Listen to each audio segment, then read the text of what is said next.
আসসালামু আলাইকুম। আমি দুঃখিত, আমি একটা অনুষ্ঠানে ছিলাম দেখে যে লাইভটা করতে চেয়েছিলাম ওখানে দুইবার আমি অ্যাটেম্প নিয়েছি, একটু পর পরে ডিসরাপ্ট হয়েছে, তাই আমি আহ, ঘটনাটা আবার পুরো দমে আপনাকে বলছি প্রথম থেকে। প্রথমে হচ্ছে আমার ওয়ালে একটা নিউজ শেয়ার করা আছে বাংলা ট্রিবিউনের। সেটা হচ্ছে মন্ত্রীপাড়ায় সন্দেহজনক ঘোরাঘুরি, কারাগারে মার্কিন নাগরিক। আচ্ছা, প্রথমে আমি জিনিসটা আপনাকে পড়ে শোনাচ্ছি। রাজধানীর মিন্টু রোডের মন্ত্রীপাড়ায় গাড়িতে করে সন্দেহজনকভাবে ঘোরাঘুরির সময় আটক বাংলাদেশি বংশোদ্ভূত মার্কিন যুক্তরাষ্ট্রের নাগরিক এনায়েত করিম চৌধুরী 55 বিশেষ ক্ষমতা আইনে গ্রেফতার দেখিয়ে কারাগারে পাঠানোর আদেশ দিয়েছে আদালত। শনিবার 13 সেপ্টেম্বর আসামিকে আদালতে উপস্থিত করে 7 দিনের রিমান্ড নিতে আবেদন করেন তদন্তকারী কর্মকর্তা রমনা মডেল থানার উপপরিদর্শক মোহাম্মদ আজিজুল হাকিম। পরে ঢাকার মেট্রোপলিটন ম্যাজিস্ট্রেট দিলরুবা আফরোজ তিথি আসামিকে কারাগারে পাঠানোর আদেশ দেন এবং রিমান্ডের শুনানির জন্য 15 সেপ্টেম্বর নির্ধারণ করেন। আসামির বিরুদ্ধে রমনা থানায় হওয়া সাধারণ ডায়েরি সূত্রে জানা যায়, শনিবার সকাল 10:30টায় রাজধানীর মিন্টু রোডের মন্ত্রীপাড়া এলাকায় প্রাডো গাড়িতে করে সন্দেহজনক চলাচল করছিলেন আসামি এনায়েত করিম চৌধুরী। এই সময় তার গাড়ি থামিয়ে জিজ্ঞাসাবাদ করা হলে তিনি কোনো সদুত্তর দিতে পারেননি, ফলে পুলিশ হেফাজতে নেওয়া হয়। এ সময় তার কাছে পাওয়া 2টি আইফোন জব্দ করা হয়। প্রাথমিকভাবে তার ফোন বিশ্লেষণ করে বর্তমান সরকারের বিরুদ্ধে ষড়যন্ত্রমূলক অনেক গুরুত্বপূর্ণ তথ্য পাওয়া গেছে। জিজ্ঞাসাবাদ করা হলে জানান যে তিনি বাংলাদেশের বংশোদ্ভূত মার্কিন নাগরিক। গত 6 সেপ্টেম্বর সকাল 9:50 দিকে নিউ ইয়র্ক থেকে কলকাতা এয়ারওয়েজ করে ঢাকা হজরত আন্তর্জাতিক বিমানবন্দরে অবতরণ করেন। জিজ্ঞাসাবাদে আরও জানান তিনি বিশেষ একটি দেশের গোয়েন্দা সংস্থার চুক্তিভিত্তিক এজেন্ট। বর্তমানে বাংলাদেশের অন্তর্বর্তীকালীন সরকারের খুব নাজুক অবস্থা আছেন এবং সেনাবাহিনীর সঙ্গে তাদের দূরত্ব তৈরি হয়েছে। তিনি বর্তমান সরকারকে পরিবর্তন করে নতুন জাতীয় সরকার বা তত্ত্বাবধায়ক সরকার গঠনের নিমিত্তে কাজ করার জন্য বাংলাদেশে এসেছেন বলে জানান। তিনি গত 6 ও 7 সেপ্টেম্বর সোনারগাঁ হোটেলে অবস্থান করেন। পরবর্তীতে গুলশানের বর্তমান ঠিকানায় অবস্থান করতে থাকেন। ইতিমধ্যে তিনি সরকারি উচ্চ ও নীতি নির্ধারক পর্যায়ে একাধিক কর্মকর্তাদের সঙ্গে এবং বিভিন্ন রাজনৈতিক দলের প্রভাবশালী নেতা, ব্যবসায়ী মহলের সঙ্গে গোপন বৈঠক করেছেন বলে জানিয়েছেন। তার মানে হচ্ছে পুলিশকে জানিয়েছেন। আচ্ছা, যুক্তরাষ্ট্র বর্তমানে অন্তর্বর্তীকালীন সরকারের প্রতি হতাশ বলেও জানান তিনি। আগামী 21 অক্টোবর সুপ্রিম কোর্ট তত্ত্বাবধানে সরকার বাতিলের রায় রোহিত করবেন বলে জানান আসামি। মানে এটা উনি আগে থেকে জানাচ্ছেন যে এটা রোহিত করা হবে। তত্ত্বাবধায়ক সরকার ব্যবস্থা পুনঃপ্রতিষ্ঠা হলে তখন সেনাবাহিনী সমর্থিত নতুন জাতীয় সরকার অথবা তত্ত্বাবধায়ক সরকার গঠিত হবে। নতুন এই সরকারকে তত্ত্বাবধায়ক সরকার গঠিত হবে। নতুন এই সরকারে কারা অংশগ্রহণ করবেন এবং সরকার প্রধান কে হবেন তা যুক্তরাষ্ট্র নির্ধারণ করে দেবে বলে জানান তিনি। বাংলাদেশের বর্তমান প্রেক্ষাপটের আলোকে সরকারি ও বেসরকারি ঊর্ধ্বতন কর্তৃপক্ষের বর্তমান অবস্থান এবং বিভিন্ন রাজনৈতিক দলের নেতাদের তথ্য সংগ্রহ করে তাকে নিয়ন্ত্রিত গোয়েন্দা সংস্থার কাছে হস্তান্তর করতেন বলে জানান। আচ্ছা, নেক্সট হচ্ছে, মামলায় বলা হয় আসামি এনায়েত করিম চৌধুরী বর্তমানে বাংলাদেশের বৈধ অন্তর্বর্তীকালীন সরকারকে উৎখাত করার জন্য অন্য দেশের গোয়েন্দা সংস্থার এজেন্ট হিসেবে বাংলাদেশে এসে জননিরাপত্তা এবং সার্বভৌমত্ব বিনষ্ট করার প্রচেষ্টায় লিপ্ত আছেন, যা ধার্তব্য অপরাধ। আচ্ছা, এখন আসেন হচ্ছে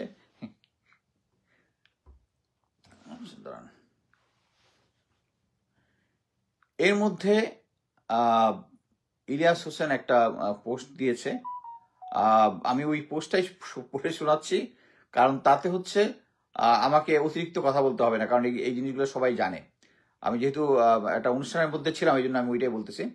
আমেরিকার গোয়েন্দা সংস্থার নাম ভাঙিয়ে দীর্ঘদিন ধরে এনায়েত করিম ওরফে মাসুদ করিম প্রতারণা করে আসছিল। বাংলাদেশে যখনই হাসিনা বিরোধী আন্দোলনের তীব্র হয়ে উঠত তখনই এই প্রতারক মাসুদ বিএনপি জামায়াত কিছু শীর্ষ নেতাদের বিজনেস ক্লাসের টিকিট দিয়ে নিয়ে যেতেন থাইল্যান্ডে, সিঙ্গাপুরে। নিজেকে আমেরিকান গোয়েন্দা সংস্থার কর্মকর্তা দাবি করে তাদেরকে ভুল পথে পরিচালনা করে আন্দোলন ঠান্ডা করতেন। হাসিনার পতন হবে ইচ্ছা করে কয়েক বছর ধরে ডিজিএফআই এর হয়ে কাজ করতেন এবং প্রতারক মাসুদ করিম মূলত ডিজিএফআই এর একজন সোর্স ছিল। তার ফাঁদে পড়ে মেজর হাফিজ উদ্দিন, সাংবাদিক শওকত মাহমুদ, মুক্তিযোদ্ধা দলের সভাপতি উলফাত অনেকে বিপদে পড়েছেন। দেশের ভালো করতে চেয়ে তারা এই প্রতারকের খপ্পরে পড়েছেন। শনিবার তাকে গ্রেফতার করেছে ডিবি পুলিশ। এরপর থেকে সেনাবাহিনীর একটি অংশ তাকে ছাড়াবার জন্য নানা চেষ্টা চালিয়ে যাচ্ছে বিষয়টি সবার জ্ঞাতার্থে। এখানে ইম্পর্টেন্ট জিনিস হচ্ছে যে এই এনায়েত করিম এই যে ইলিয়াস হোসেনের যে তথ্যটা দিয়েছে এটা একদম সহি। আপনি যদি তখনকার আমলে মনে করে রাখেন যে তখনকার আমলে এত কেউ বুঝেন নাই, সাংবাদিক মনির হায়দার যে অ্যাকচুয়ালি ডিজিএফআই হয়ে কাজ করতো, আমি একটা লাইভে বলেছিলাম সে আমাকে একবার রিক্রুট করতে চেয়েছিল ডিজিএফআই পক্ষে। সো সেই মাসুদ করিম অ্যাকচুয়ালি আমি যেটা ভাবতেছি সেটা হচ্ছে মাসুদ করিম তো ডেড হর্স, মানে সবাই জানে যে মাসুদ করিম হচ্ছে ভুয়া আমেরিকার কি বলে আমেরিকার সিআইএ এজেন্ট। এটা সবাইকে খাওয়ানোর চেষ্টা করছে এবং যাদেরকে খাওয়ানোর চেষ্টা করছে তারা সবাই বুঝে গেছে যে এই লোকটা হচ্ছে ভুয়া। কিন্তু তাকে আবার একই জায়গায় এনে মানে এই জিনিসটা আমার কাছে একটু রহস্যজনক মনে হচ্ছে। বাট সে মানে এখানে কতগুলো ইম্পর্টেন্ট জিনিস আমি বলি। তাকে যখন এই মানে সংবাদটা দিয়ে পড়ে শোনালাম হচ্ছে কবে আসছে না আসছে, তাকে যখন মিন্টু রোডের তার ওই প্রাদো গাড়িতে যখন তাকে মানে পুলিশ অ্যাকচুয়ালি এটা ডিটেলস ইনফরমেশন পাওয়ার পরেই তাকে অ্যারেস্ট করেছে। অ্যারেস্ট করার পরে দেখা গেল তার সাথে দুইজন পুলিশ এসকর্ট, মানে পুলিশ মানে হচ্ছে সার্ভিং পুলিশ এসকর্ট। তাদেরকে যখন জিজ্ঞেস করলো বাবা তোমরা এখানে কি করতেছো, বলছে তো আমরা মানে মানে তার যে অথরিটি আছে তাকে এখানে ডিউটিতে পাঠিয়েছে এই লোককে এসকর্ট করার জন্য। আপনি একটা জিনিস চিন্তা করতে পারতেছেন যে 5ই আগস্টের পরে এখন স্বাধীন, এখন আমরা মানে মুখে মুখে অ্যাটলিস্ট বলি যে ভারতের কোনো প্রভাব নাই, কোনো কিছু নাই। বাট এই দুইটা পুলিশকে কে দায়িত্ব দিয়েছে? এই যে গাজীপুরের একটা এসপিকে ক্লোজ করা হয়েছে না এর মাধ্যমে, মানে ওখানকার লোকজন জানেও না যে এই ইনফরমেশন কোথেকে আসে। তারা জানে যে একদম পুলিশ হেডকোয়ার্টার থেকে আদেশ আসছে এই লোককে এসকর্ট করতে হবে।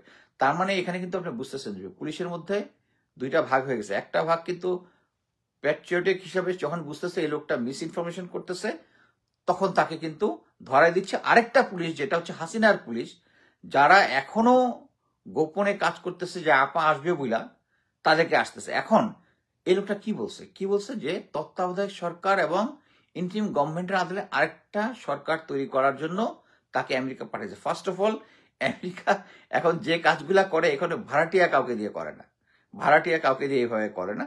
প্লাস হচ্ছে আমি সামহাও কনফার্ম করতে পেরেছি তার সাথে আমেরিকার কোনো ইয়া নাই। সবচেয়ে ইম্পর্টেন্ট জিনিস হচ্ছে এই লোকটা ধরা খাওয়ার পরে ডিজিএফআই এনএসআই এদের মধ্যে একটা চরম একটা অস্থিরতা দেখা গেছে।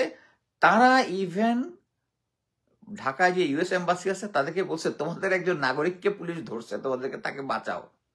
তো আমেরিকা যেহেতু এনায়েত করিমের সমস্ত মানে পোল্টিবাজি এবং সে যে ভারতের হয়ে কাজ করে ডিজিএফ এর সাথে মানে কোঅর্ডিনেশনে কাজ করে, তারা এটা জানে, তারা এটার ব্যাপারে একদম একদম স্পিকটি নট। হ্যাঁ আমাদের দেশের নাগরিক, তাকে অ্যারেস্ট করতে থাকো। বাট এখানে কিন্তু তাদের দেশের নাগরিক এটা তার কনসার্ন হওয়ার কথা।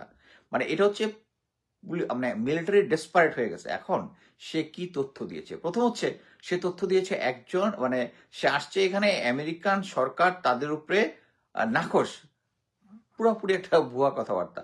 আমেরিকান সরকার প্রফেসর ইউনূসের প্রতি নাকশ।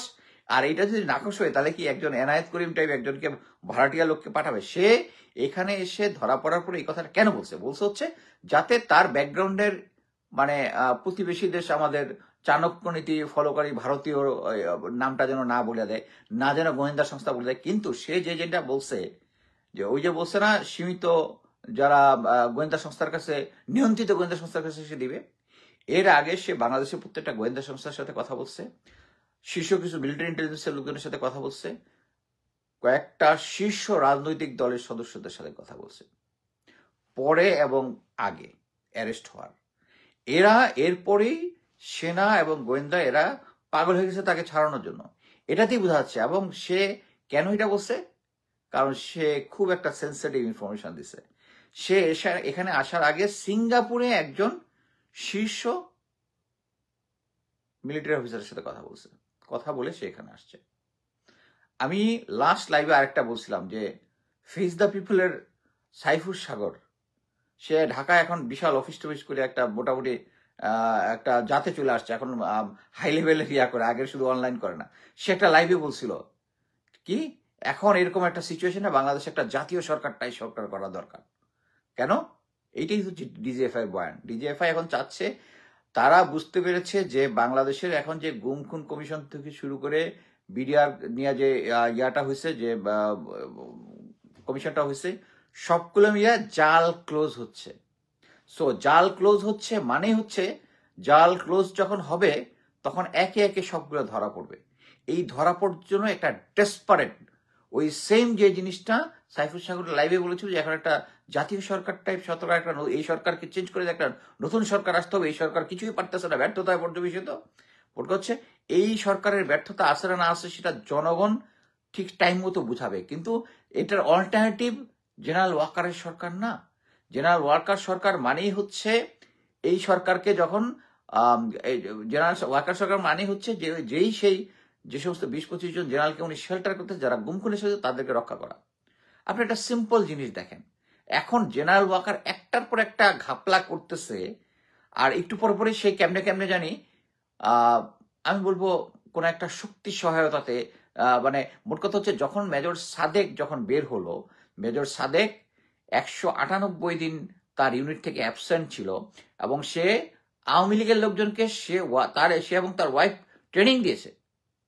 এটার পরেই তো জেনারেল ওয়াকারকে জবাব দিতে চাওয়ার কথা প্রফেসর ইউনূসের। আমি অবাক হয়ে যাই, এই এত কিছুর পরে জেনারেল ওয়াকারের গোয়েন্দা সংস্থাগুলা কোথায় কি হচ্ছে সবকিছু জানে। আমি ওই তার যে মেইন গোয়েন্দা সংস্থা আর্মি সিকিউরিটি, এটাকে আমি চাকরি করেছি, আমি ভালো মতো জানি। একটা অফিসার 198 দিন থাকার তো প্রশ্ন আসে না। একটা ইউনিটের যদি একটা সৈনিক অ্যাবসেন্ট থাকে, ওইটা মাসিক গোয়েন্দা রিপোর্টের মধ্যে চলে যায়। আমি ফিল্ড ইন্টেলিজেন্সেও কাজ করেছি, আর্মি সিকিউরিটি ইউনিটে কাজ করেছি। প্রতিদিন কোন ইউনিটের কোন সৈনিক অ্যাবসেন্ট উইদাউট লিভ কোথায় পার, আর সেখানে একটা আস্ত জলজান্ত অফিসার নাই তো শুধু তাই, সে কি করেছে, সে আওয়ামী লীগকে ট্রেনিং দিচ্ছে, আর জেনারেল ওয়াকার কোনো কিছু জানে না।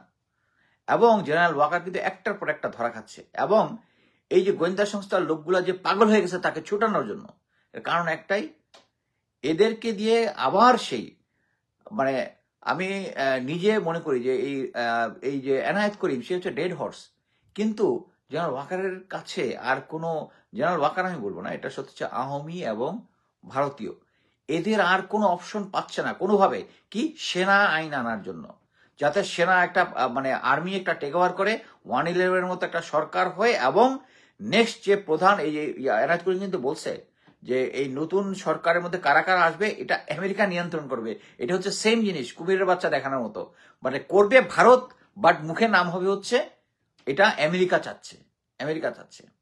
আমি এটা গ্যারান্টি দিয়ে বলতে পারি যে আমেরিকা এটা চাচ্ছে না। এবং আমাদের যে রাজনৈতিক দলগুলো, দুঃখজনক যে এই এনায়েত করিম মতো একটা বাটপার, যে হচ্ছে প্রবীণ বাটপার, এদের সাথে, হ্যাঁ বিএনপির কিছু শীর্ষ লোকজন তার সাথে দেখা করছে, সে জবানবন্দি দিছে, জাতীয় পার্টির কিছু শীর্ষ লোকের সাথে দেখা করছে, জামাতের কিছু লোকের সাথে দেখা করছে, আলোচনা করছে, যে তারা চায় হচ্ছে এখন বর্তমান সিচুয়েশনে যেহেতু পাবলিক কোনোভাবে মেনে নিচ্ছে না, তার একটা নতুন সরকার আনার জন্য।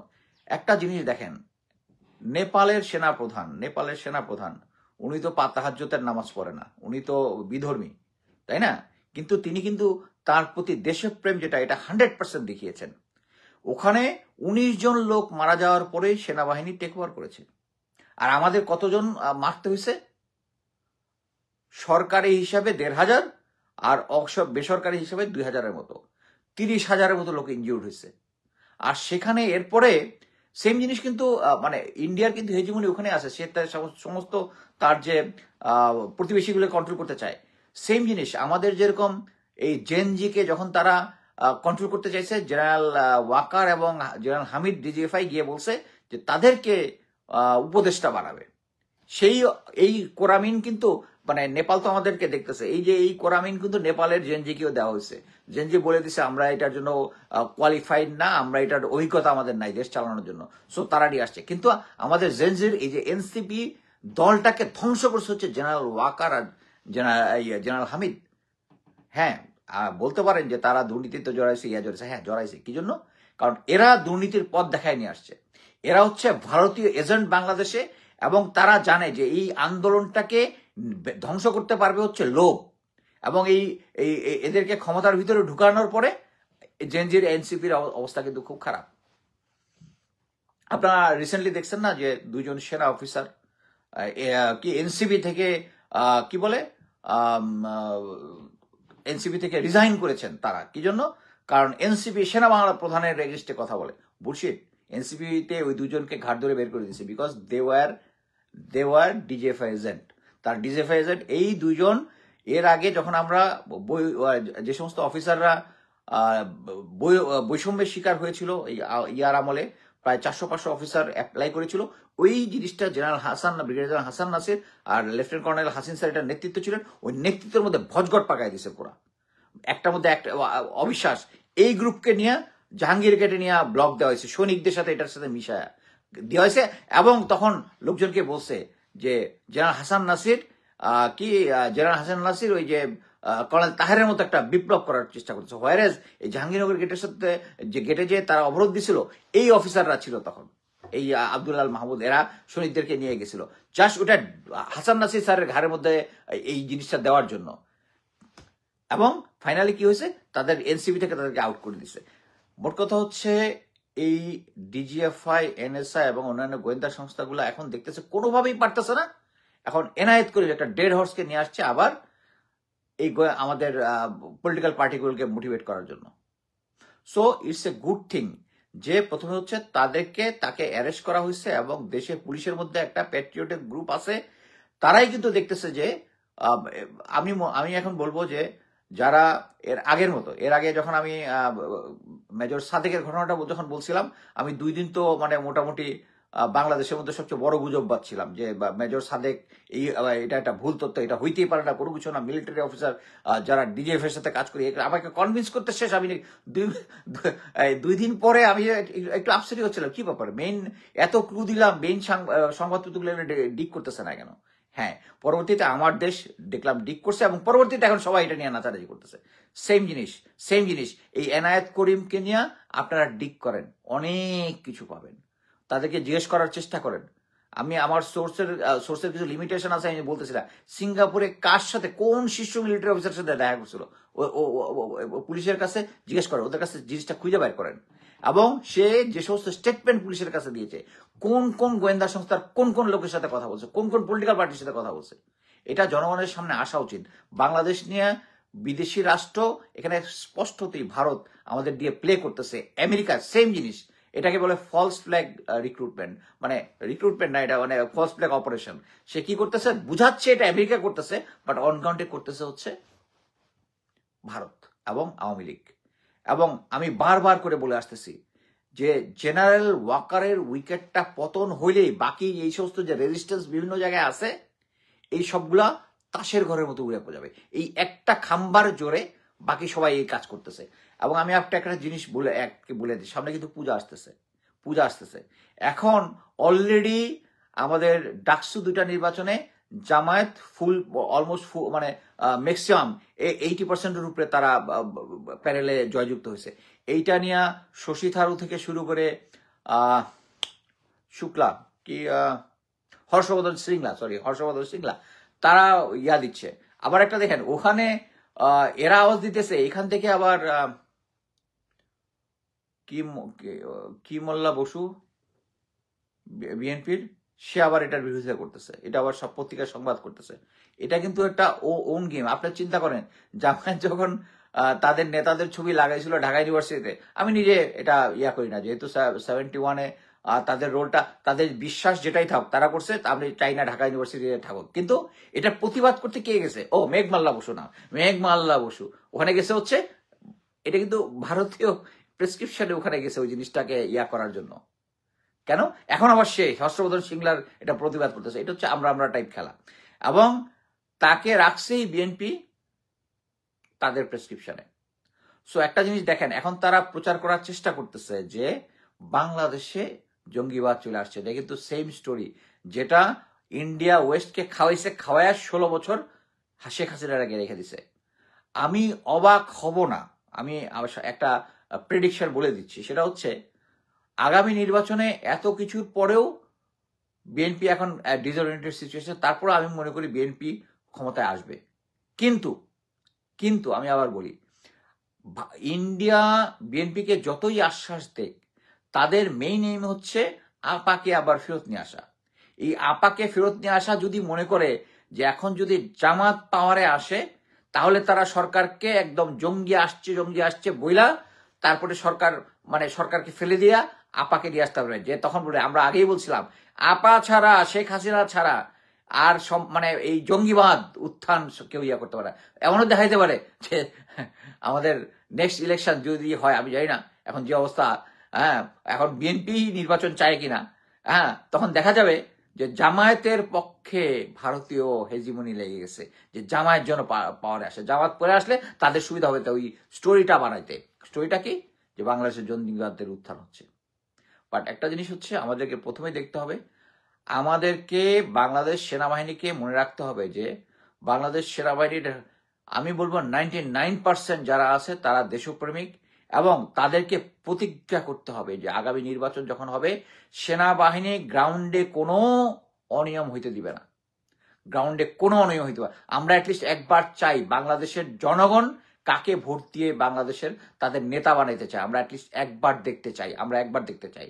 এটা হচ্ছে বেশ সুযোগ। সেনাবাহিনী উপরে দিকে যতই আদেশ দেখ, অন গ্রাউন্ডে যেটা হবে, যারা গ্রাউন্ডের থাকবে তাদেরকে এনশিওর করতে হবে যে বাংলাদেশে যে নেক্সট নির্বাচন যেটা হবে এটাতে কেউ ভোট কারচুপি করতে পারবে না, কেউ ব্যালট বাক্স ছিনতাই করতে পারবে না। যদি হয়, আমি মনে করি যে সেনাবাহিনীর লোকজন যদি যারা ভোট ট্রিগিং করতেছে এগুলা করবে হচ্ছে আওয়ামী লীগ এবং ভারতের আমরা আওয়ামী লীগ তো অনেক টাকা আছে, এখন ভারতের টাকা আছে, তারা এই টাকাগুলা এখানে বিলাবে এইখানে গন্ডগোল পাকার জন্য। সামনে যে আছে একটা কি বলে পূজা আছে, আপনি গ্যারান্টি থাকেন পূজার মধ্যে অনেক গন্ডগোল পাকাবে। এবং কি জন্য পাকাবে? কারণ হচ্ছে এখন জঙ্গিবাদে বাংলাদেশে আসতেছে, কারণ ডাকসু 2টা ইলেকশনে জামাত দিচ্ছে, তার মানে হচ্ছে জঙ্গিবাদ আসতেছে। এবং জঙ্গিবাদ প্রুফ করার জন্য সামনের যে আছে, পূজাটা আছে, আমাদেরকে সর্বোচ্চ সতর্ক থাকতে হবে। বাংলাদেশে গন্ডগোল পাকাবে তারা, এই কারণে। সো আমি মনে করি বাংলাদেশ সেনাবাহিনীকে একটা শপথ নিতে হবে। বাংলাদেশ সেনাবাহিনীর যে পুরোনো ঐতিহ্য ফেরত আনতে হলে এই নির্বাচনটার মধ্যে কোনো অনিয়ম হইতে দেওয়া যাবে না। আমি 28 বছর চাকরি করেছি, আমি সৈনিক অফিসার সবাইকে চিনি, সবাই ফ্যাসিবাদের কাছে বিক্রি হয়ে যায় নাই। এবং যারা গেছে হচ্ছে অলরেডি সেনাবাহিনীর লোকজন জানে যে জেনারেল ওয়াকারের এই নেমক হারামির জন্য এই কয়টা অফিসারকে সেভ করার জন্য, অ্যাকচুয়ালি এইটা সেভ করতে গিয়ে যে পুরো আর্মির যে রেপুটেশন নষ্ট করে দিচ্ছে, এটা তার মাথার মধ্যে নাই, না আছে, কিন্তু সে হচ্ছে প্রতিজ্ঞাবদ্ধ, সে আওয়ামী লীগের ফ্যামিলির লোক। সো সামনের নির্বাচনটা আমাদের প্রত্যেকটা সৈনিক, প্রত্যেকটা অফিসারকে করতে হবে যে কোনো অনিয়ম হইতে দিবে না। যদি অনিয়ম হয়, যদি লেথাল ফোর্স ব্যবহার করলেও জনগণ মাইনে নিবে বলে আমি মনে করি। যে যদি কেউ দেখে যে ব্যালট বাক্স নিয়ে দৌড় দিচ্ছে, কোনো কিছু হচ্ছে, জাস্ট শুট হিম। বাংলাদেশে ওগুলো হচ্ছে ইন্ডিয়ান এজেন্টকে এখানে গন্ডগোল পাকাইতে দেওয়া যাবে না। ভোটটার মধ্যে একদম নিষ্কলঙ্ক একটা ভোট হইতে হবে। হ্যাঁ, 100% হয়তো হবে না, বাট সেনাবাহিনী একটা যুদ্ধ দিয়েই থাকতে হবে যে কোনো অনিয়ম তারা প্রশ্রয় দিবে না। সো লাস্টে এটাই বলতে চাচ্ছি, প্রফেসর ইউনূস স্যার, আপনি অনেক ডিসঅ্যাপয়েন্টমেন্ট। আমি প্রথম দিকে যেভাবে আপনার পক্ষে কথা বলতাম, আপনার এই সমস্যাগুলা 80% সমাধান হয়ে যেত যদি আপনি জেনারেল ওয়াকারকে সরাই দিতেন। জেনারেল ওয়াকার এখন যে লোকজনকে কি আমাদেরকে ইউনাইটেড থাকতে হবে, থাকতে হবে, পলস, উনি ভালোভাবে জানে যে সৈনিকরা এখন, অফিসাররা এখন জানে যে জেনারেল ওয়াকার শুধু ওই গুম খুনের সাথে যদিও তাদেরকে বাঁচানোর জন্য এই কাজটা করতেছে। সো সেনাবাহিনীকে এই কারণে আমি কয়েকদিন আগে বলছিলাম যে তার সিকিউরিটি এনহ্যান্স করছে। কি জন্য? কারণ সেনাবাহিনী অ্যাকচুয়ালি উনি নিজে তার গোয়েন্দা সংস্থার দিকে জরিপ করায় দেখছে যে তার অ্যাকসেপ্টেন্স নাই, অলরেডি বুঝে গেছে যে এই একটা ছোট্ট কারণের জন্য। আমাকে নিজে কয়েকবার ওনার লয়াল কিছু লোকজন আমার সাথে যোগাযোগ করছে, কি হইলে আমি থামবো। আমি ওই গুম খুন যেগুলো জেনারেলগুলো আছে ওগুলাকে ছাঁটাই করে দিতে বলো, আমি থেমে যাব। হ্যাঁ, দেখতেছি স্যার, হয় নাই। সো আমার মুখও থামতেছে না, আমি খালি ওইটাই আশা করি কোন দিন এদেরকে সরাই দিবে আর আমি থাইমা, আমি জাস্ট নর্মালি যেটা করি বিভিন্ন জায়গায় ঘুরে ফিরে করি, মাঝে মাঝে অ্যাডভেঞ্চার টাইপ, আমার কমান্ডো ব্যাটালিয়নের কোনো ঘটনা, কোনো প্রশিক্ষণের ঘটনা, এগুলো আবার লেখা শুরু করব।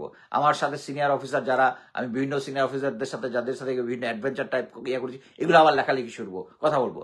বাট এই বাংলাদেশের এই সিচুয়েশন আমাকে মোটামুটি একটা অস্থির সিচুয়েশনে নিয়ে আসছে।